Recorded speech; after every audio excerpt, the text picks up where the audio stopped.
2024 के चुनावों से पहले मोदी सरकार को एक बहुत बड़ा झटका लगा है और ये झटका देने वाला है सुप्रीम कोर्ट और विपक्ष की एक तरीके से जीत हो गई है। सुप्रीम कोर्ट ने चुनावी चंदे की स्कीम को रद्द कर दिया है और सरकार को ये कहा है कि असंवैधानिक है। आप डोनर का पता नहीं बताते हो कि किसने आपको इतना डोनेशंस दिया है, तो ये बिल्कुल भी नहीं चलेगा, राइट टू इंफॉर्मेशन के खिलाफ है और इससे सबसे ज्यादा घाटा मैं आपको बता दूं बीजेपी का है। तो आज रिमझिम के 5 पॉइंट्स में आप यही समझेंगे कि सरकार को चुनावों से पहले क्यों झटका लग गया है, सुप्रीम कोर्ट का ईसी यानी चुनाव आयोग, एसबीआई यानी स्टेट बैंक्स ऑफ इंडिया को अल्टीमेटम दिया है सुप्रीम कोर्ट ने, और किस पार्टी को कितना चंदा मिला था और कैसे सत्ता पक्ष अब टेंशन में आ गया है, ये आपके लिए समझना जरूरी है। तो सबसे पहला पॉइंट यही रहने वाला है, सुप्रीम कोर्ट ने क्यों लगाई केंद्र को फटकार। दूसरा, जीत गया विपक्ष बीजेपी पर क्या क्या हमला कर रहा है। तीसरा, किस पार्टी को कितना चंदा मिला 5 साल का मैं आपको बताऊंगी,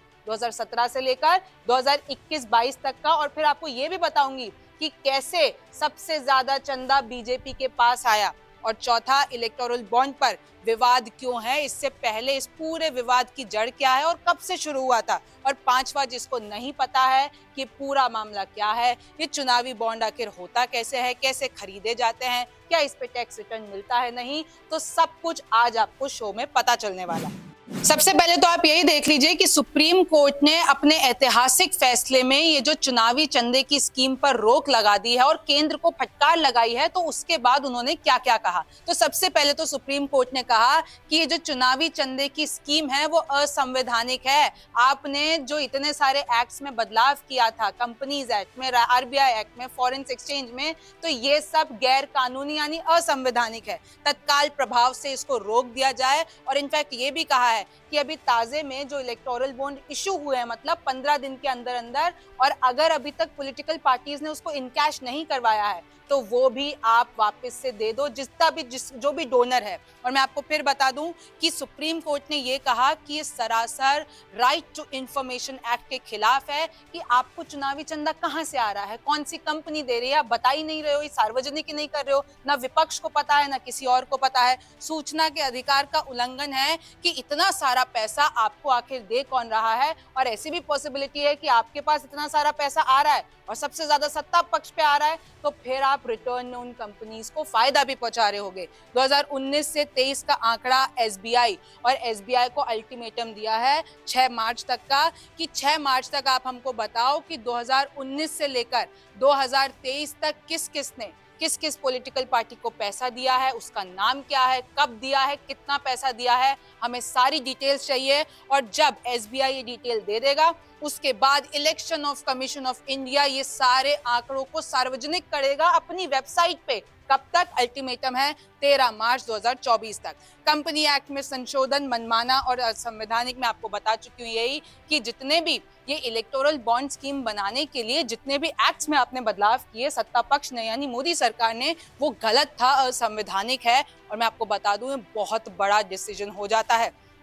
एडीआर, कांग्रेस नेता जया ठाकुर, सीपीएम और सिब्बल साहब यानी कपिल सिब्बल जो कि सीनियर एडवोकेट हैं, इन चारों ने ये याचिका डाली थी सुप्रीम कोर्ट में। इसमें सुनवाई हुई, 30 नवंबर को ये जजमेंट फाइनल किया गया, सुरक्षित रखा गया और अब ये फैसला आ गया है। तो ये सारे जो लोग थे, कांग्रेस नेता जया ठाकुर, एडीआर, सीपीएम, सिब्बल, ये सब जो थे वो याचिका करता थे, और जो केंद्र सरकार के पक्ष से थे वो थे अटॉर्नी जनरल वेंकट रमणी, सॉलिसिटर जनरल तुषार मेहता। और इन्होंने ये कहा था कि हम इसलिए नहीं बताना चाहते हैं डोनर का नाम, इसलिए ट्रांसपेरेंसी नहीं रखना चाहते हैं ताकि डोनर को कोई दिक्कत ना हो कि किसने कितना पैसा दिया है। तो ट्रांसपेरेंसी, ये राइट टू इंफॉर्मेशन, अगर मुझे जानना हो कि बीजेपी के पास, कांग्रेस के पास, टीएमसी के पास कितना पैसा आ रहा है, तो वो तो मैं जान ही नहीं सकती क्योंकि वो लोग ये बता ही नहीं रहे हैं किसने कितना पैसा दिया, किसने कितना नहीं दिया। तो ये पूरा मामला है। अब आगे आप ये जानेंगे कि इसके पीछे की पूरी राजनीति क्या है। दूसरा है कि जीत गया विपक्ष बीजेपी पर क्या हमला। तो ऑब्वियस सी बात है, जब सुप्रीम कोर्ट ने इतना बड़ा फैसला मोदी सरकार के खिलाफ दे दिया है और 2024 के चुनावों से पहले, और ये कहीं ना कहीं काला धन, भ्रष्टाचार से भी विपक्ष इसको जोड़ रहा है कि हम तो पहले ही कह रहे थे कि मोदी सरकार इन्हीं कंपनीज के थ्रू, इन्हीं कारोबारी के थ्रू पैसा ले रही है, चुनावी चंदा ले रही है और रिटर्न में उनको फायदा दे रही है। और ये सिर्फ ये सामने से नहीं हो रहा है, ये शेल कंपनीज के थ्रू भी हो रहा है, ये सब विपक्ष का आरोप है। तो एक बहुत बड़ा भ्रष्टाचार का एंगल, काले धन का एंगल मोदी सरकार के खिलाफ इस पे खुल जाता है। तो सबसे पहले देखिए कि राहुल गांधी ने क्या ट्वीट किया, कांग्रेस, विपक्ष और पूरा मिलकर अब कैसे हमलावर है और कैसे आगामी चुनावों में ये इसको एक बड़ा मुद्दा बनाने वाले हैं। अब आप राहुल गांधी का ट्वीट देखिए, उन्होंने लिखा है कि नरेंद्र मोदी की भ्रष्ट नीतियों का एक और सबूत आपके सामने है। भाजपा ने इलेक्टोरल बॉन्ड्स को रिश्वत और कमीशन लेने का माध्यम बना दिया था, आज इस बात पर मुहर लग गई है। हमारी मांग है, ये सीधा सीधा भ्रष्टाचार का मामला है और इस भ्रष्टाचार के मामले में सीधे सीधे प्रधानमंत्री खुद शामिल हैं। ऐसे कई खोजी पत्रकारों ने फाइल की नोटिंग्स तक सार्वजनिक की हैं, आप सबके सामने हैं, मैं भी आपसे साझा करूंगा, जिसमें चुनाव आयोग हो, वित्त मंत्रालय हो, लॉ कमीशन हो, लॉ मिनिस्ट्री हो, इन सब ने अपने अपने स्तर पे जिनके जमीर जिंदा हैं उन अधिकारियों ने फाइल नोटिस में अपना विरोध दर्ज किया था। उस विरोध को नजरअंदाज करते हुए किस तरह से ये थोपी गई इलेक्टोरल बॉन्ड स्कीम इस देश पर, ये हम सब ने देखा। आज प्रधानमंत्री एक्सपोज हो गए हैं, बेनकाब हो गए हैं, उनका भ्रष्टाचार बेनकाब हो गया।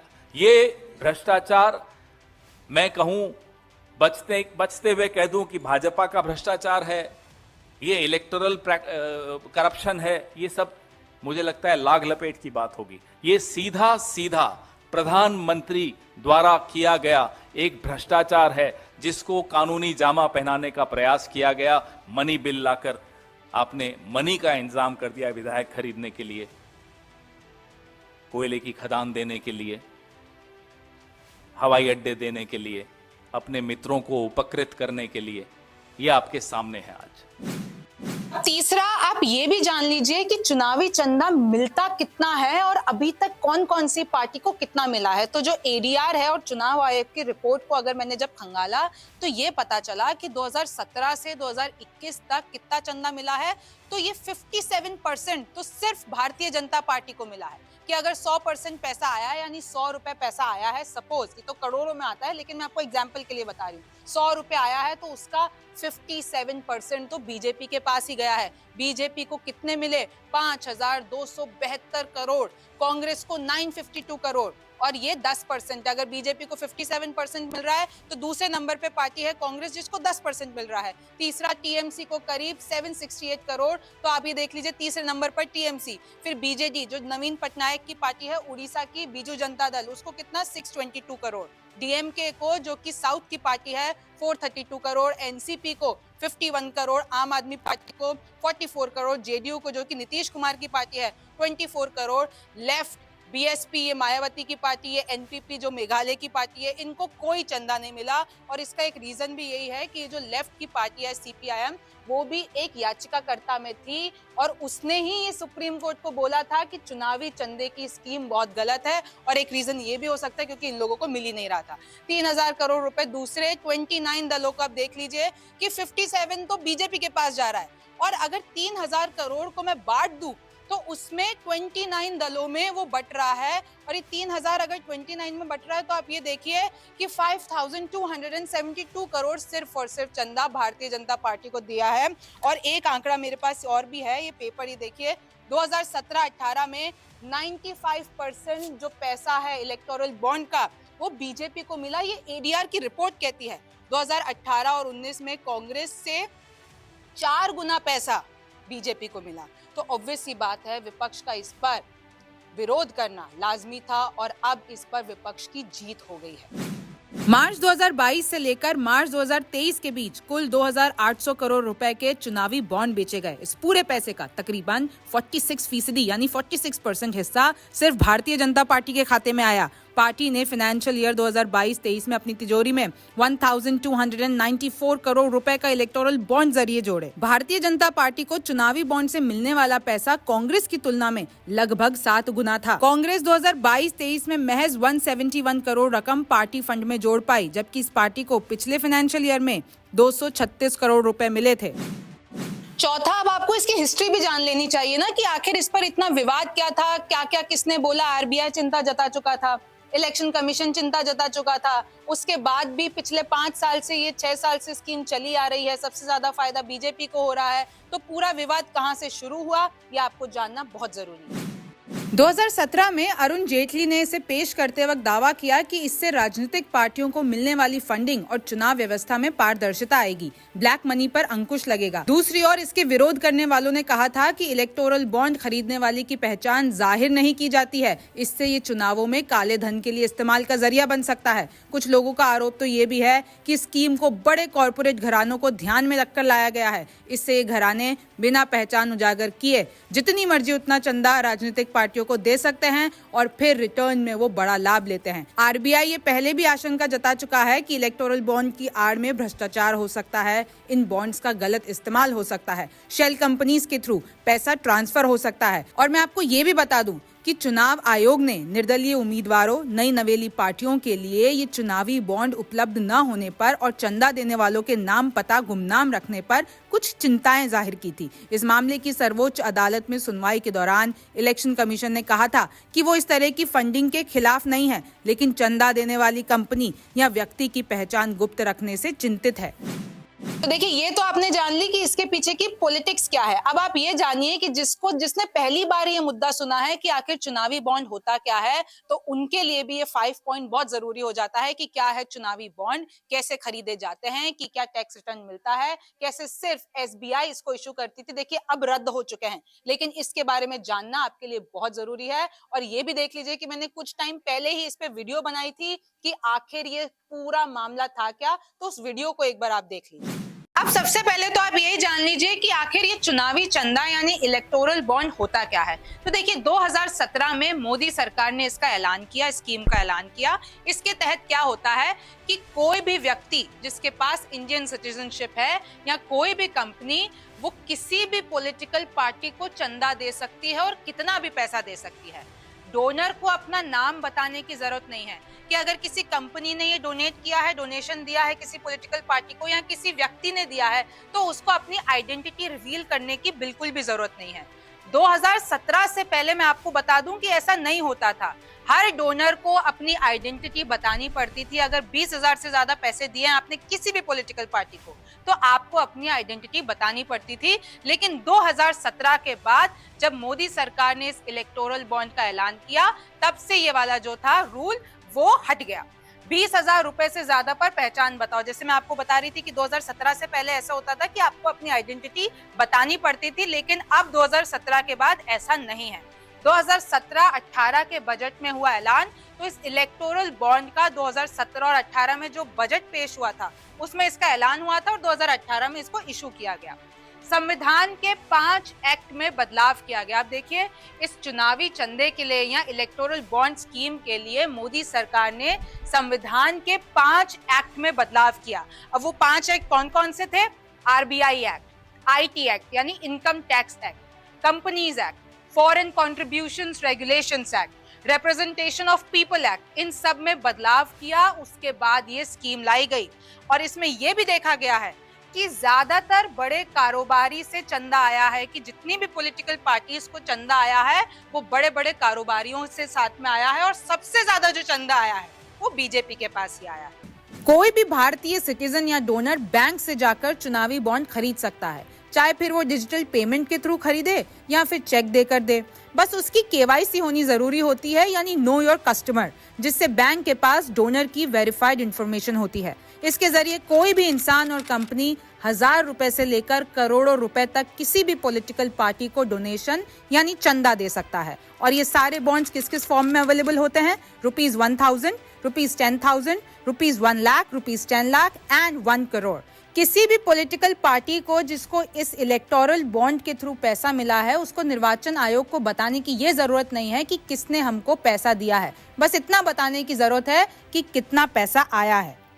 जब किसी डोनर ने चुनावी बॉन्ड खरीदा तो उसका पैसा 15 दिन के अंदर पॉलिटिकल पार्टी को बैंक से निकलवाना होता है और ये पैसा उस पॉलिटिकल पार्टी के लिए इनकम के तौर पर गिना जाएगा, चाहे फिर वो कितना भी हो। इस पैसे की कोई भी जांच नहीं होती है, ये सब लीगल होता है। और इसके साथ साथ जिसने ये बॉन्ड खरीदा है यानी जो कस्टमर है, उसको टैक्स पर भी छूट मिलती है। चुनावी बॉन्ड हर तिमाही की शुरुआत में यानी हर क्वार्टर के शुरुआत में 10 दिनों के लिए खरीद के लिए उपलब्ध होता है। सरकार द्वारा चुनावी बॉन्ड की खरीद के लिए जनवरी, अप्रैल, जुलाई और अक्टूबर के पहले 10 दिन फिक्स किए गए हैं। ये बॉन्ड एक तरीके से रसीद है, यानी आपको इस पर कोई रिटर्न नहीं मिलने वाला है, बल्कि आप जिस पार्टी को चंदा देना चाहते हैं उसके नाम से इस बॉन्ड को खरीदेंगे और इसका पैसा संबंधित राजनीतिक दल को मिल जाएगा। इसको स्टेट बैंक ऑफ इंडिया की कुछ ब्रांचेस पर बेचा जाता है। आंकड़ों की माने तो बीजेपी को सबसे ज्यादा चुनावी बॉन्ड से पैसा आता है, दूसरे नंबर पर कांग्रेस है और तीसरे नंबर पर टीएमसी है। अब एक और मन में सवाल आता है कि कोई भी व्यक्ति जो ये इलेक्टोरल बॉन्ड खरीद रहा है और किसी भी पार्टी को चंदा दे रहा है उसको क्या फायदा होगा? तो उसका जवाब ये है कि उसको फिर कुछ टैक्स में छूट मिलती है। देखिए, इस पूरे शो से आपको ये तो समझ में आ गया होगा कि ये फैसला कैसे सरकार के लिए एक बहुत बड़ा झटका हो जाता है, विपक्ष के लिए, कांग्रेस के लिए, राहुल गांधी के लिए ये एक संजीवनी की तरह काम करेगा। आगे जो लोकसभा चुनाव आने वाले हैं उसमें वो बढ़ चढ़ के ये बोलेगी कि अगर मोदी जी बात करते हैं भ्रष्टाचार की तो उन्हीं की सरकार में इलेक्टोरल बॉन्ड्स लाए गए और सुप्रीम कोर्ट ने असंवैधानिक बताया। तो देखिए, विपक्ष को एक बहुत बड़ा मुद्दा मिल गया है और इसके पीछे जो केंद्र सरकार है उनकी हार हुई है। अब इस पर आगे क्या होता है ये तो वक्त बताएगा। आप रिमझिम के 5 पॉइंट्स देखते रहिए, न्यूज़ 24 देखते रहिए। और मैं आपको जाते जाते एक और बात बताना चाहती हूँ कि जब ये आंकड़े ECI की वेबसाइट पे लॉन्च होंगे तो फिर और बवाल होगा कि किसने किसको कितना पैसा दिया। वो कंपनियों के नाम सामने आएंगे, वो जिसने डोनेट किया उनके नाम सामने आएंगे, तो उसके पीछे भी एक बहुत बड़ा बवाल हो सकता है। तो 13 मार्च का अभी सबको इंतजार रहने वाला है।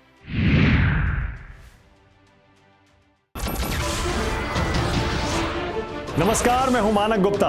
अगर आपको हमारा ये वीडियो पसंद आया हो तो इसे लाइक और शेयर जरूर करें और हाँ, हमें सब्सक्राइब और फॉलो करना ना भूलें ताकि आप देश और दुनिया की कोई खबर मिस ना करें।